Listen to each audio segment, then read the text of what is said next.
Hey YouTube, thanks for joining me today. We have a Gl450 with the new 278 engine. The designation of the engine is 278.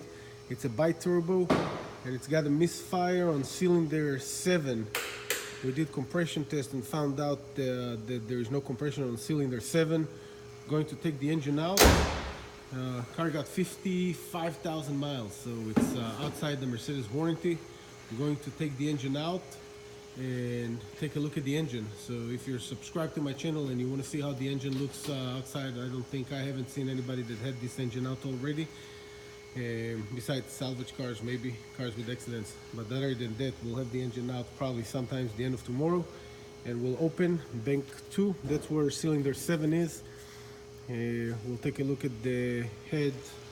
We'll take out the head and see. And in that case, on the 278 engine, if you want to take the head out, you got to take the engine out. It's the only way to do it.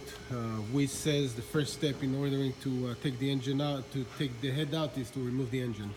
So that's a 2014 Gl450, 50,000 miles, beautiful car. Engine went bad. We're going to find out why it is. First step, we're evacuating the AC system, taking the refrigerant out. Then we're going to drain all the fluids.